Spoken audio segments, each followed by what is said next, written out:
Mocap ready, and action! Performance captures a technique where you try to capture the performance of an actor and translate it to a digital character. You put an actor in a suit with markers on the suit. We put you in a spatial volume. Using a lot of cameras all around to record the motions of all the markers. The computer is creating a real-time moving skeleton of you.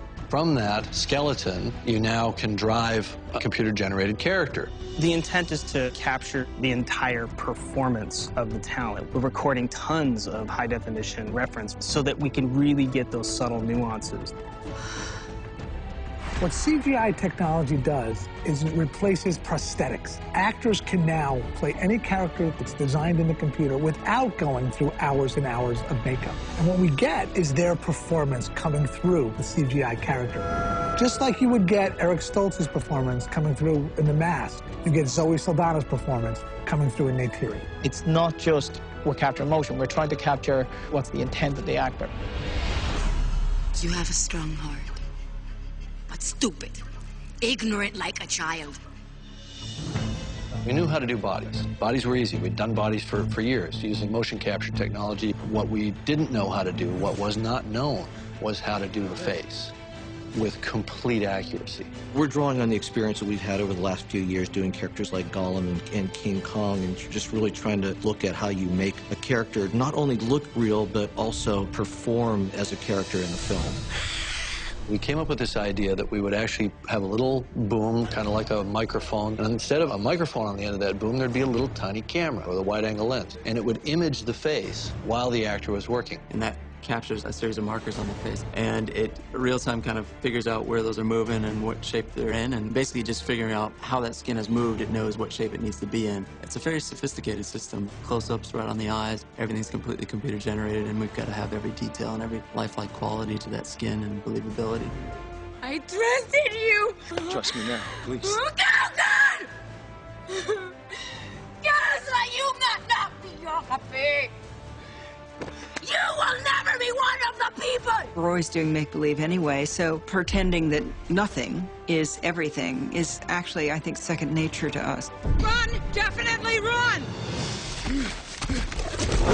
You've got to just let go of all of the things that you thought was supposed to happen and just do it and let your imagination run.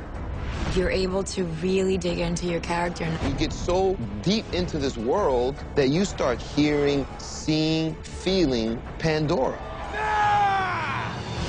This is the first time that real-time performance capture has been employed in a direct filmmaking sense. This whole system has been set up to allow Jim, as a director, to walk onto the stage as if it were a live-action stage, pick up the camera, see his actors, see his characters, see his world.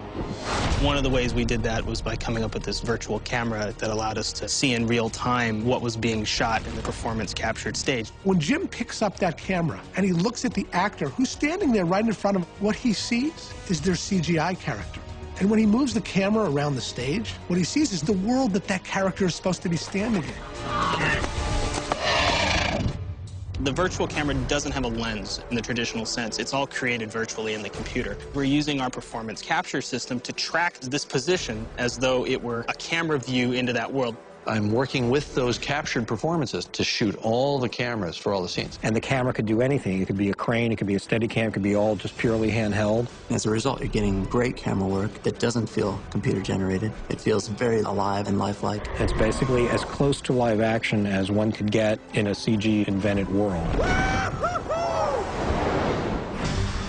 The goal was make a great movie. If you see it in 2D or you see it in 3D, that doesn't change. But if you so choose, you can see it in 3D, and you can have a more immersive experience. Oh my God. The thing that's hardest to understand about all this is we actually created two completely separate camera systems that had completely different jobs. Playback, action. One was our virtual camera system to capture actors in a virtual environment, and the other one was to shoot live-action actors and sets in 3D. The challenge for Avatar was develop a camera that could shoot 2D and 3D at the same time.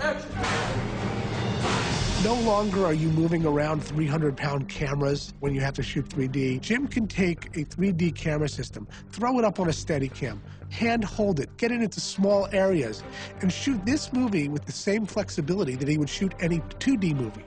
But the result is one that is more engaging for the audience. Cut! Once we're done shooting a scene, you can just walk 15 feet away, get yourself into a pod, put on some glasses, and watch your scene in 3D. Once you see the 3D, it blows you away. That's it. You're lost in the world. There's no screen anymore, and you're on Pandora. We've actually made the experience real to the person, almost as if they've been there.